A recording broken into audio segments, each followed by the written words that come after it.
अभी हम लोगों ने पाइथागोरस प्रमेय पढ़ी है, अब इसका विलोम पढ़ा जाएगा। तो सबसे पहले सिद्धांत क्या है? यदि किसी त्रिभुज में सबसे बड़ी भुजा का वर्ग शेष दोनों भुजाओं के वर्गों के योग के बराबर है तो वह त्रिभुज समकोण त्रिभुज होता है। फिर से एक बार सिद्धांत सुन लीजिए। यदि किसी त्रिभुज में सबसे बड़ी भुजा का वर्ग शेष दोनों भुजाओं के वर्गों के योग के बराबर होता है तो वह त्रिभुज समकोण त्रिभुज होता है। सिद्धांत है। इसके बाद ज्ञात है। तो ज्ञात में हमें क्या दिया गया है? तो ज्ञात है त्रिभुज ABC में, ज्ञात है त्रिभुज ABC में AC स्क्वायर बराबर AB square plus BC square.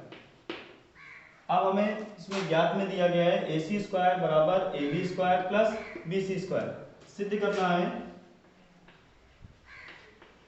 करना है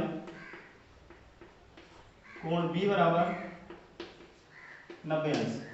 रचना करते हैं। रचना इसमें भी की जाएगी। रचना क्या है? एक समकोण त्रिभुज PQR की रचना इस प्रकार की, एक समकोण त्रिभुज PQR की रचना इस प्रकार की कि PQ बराबर AB तथा QR बराबर BC। रचना क्या है? एक समकोण त्रिभुज PQR की रचना इस प्रकार की कि PQ बराबर AB तथा QR बराबर BC। त्रिभुज PQR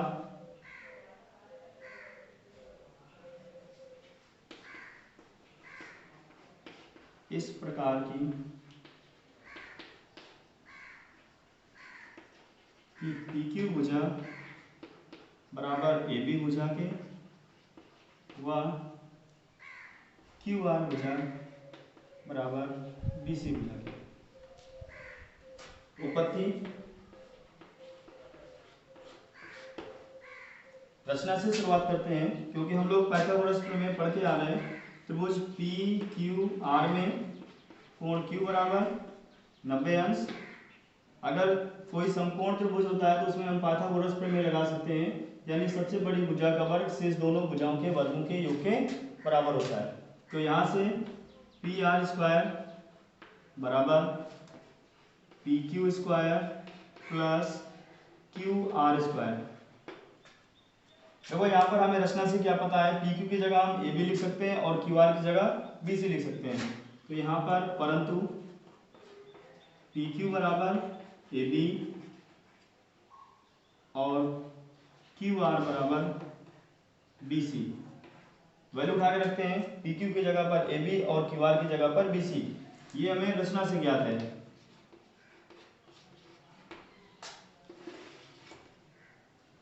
तो PR स्क्वायर बराबर PQ की जगह AB रखा जाएगा, ये हो जाएगा AB स्क्वायर प्लस QR की जगह BC रखा जाएगा तो प्लस BC स्क्वायर। इसको समीकरण 1। परंतु ज्ञात में हमें क्या दिया गया है? AC स्क्वायर बराबर AB square plus BC square. तो AC स्क्वायर बराबर AB square plus BC square. ये समीकरण नंबर 2 हो गया।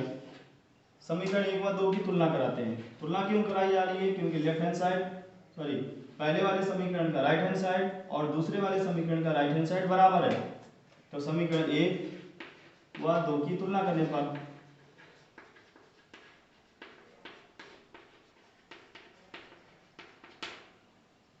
तो यहां से आ जाएगा PR स्क्वायर बराबर AC स्क्वायर, यानी PR भुजा AC भुजा के बराबर। देखो हमें रचना में दिया गया था कि PQ भुजा AB भुजा के बराबर थी, QR भुजा BC भुजा के बराबर थी, और अभी हमने सिद्ध किया कि PR भुजा AC भुजा के बराबर है। पिछली कक्षा में हम लोगों ने सर्वांग समता की प्रमेय पढ़ी थी, भुजा भुजा भुजा सर्वांग समता। उसमें क्या था कि यदि दो त्रिभुजों में संगत भुजाएं आपस में बराबर हैं तो दोनों त्रिभुज सर्वांगसम होते हैं। आगे हम इसी प्रमेय का प्रयोग करेंगे। तो अब त्रिभुज अब त्रिभुज ए बी सी व त्रिभुज पी क्यू आर में ए बी भुजा पी क्यू भुजा के बराबर है। कैसे? रचना से। बी सी भुजा क्यू आर भुजा के बराबर है। रचना से। तीसरी भुजा पी आर भुजा बराबर है ए सी भुजा से। अभी सिद्ध कर चुके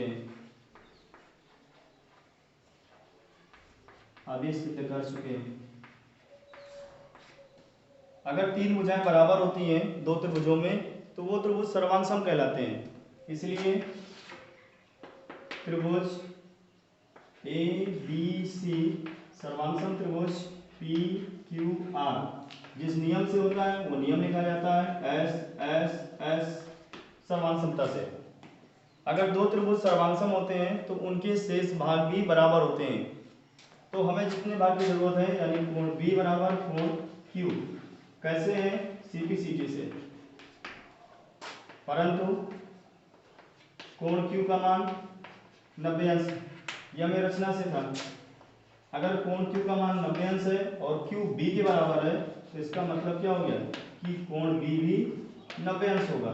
अगर कोण बी का मान 90 अंश हो जाता है तो इस प्रकार त्रिभुज एबीसी एक समकोण त्रिभुज है। तो अतः त्रिभुज एबीसी एक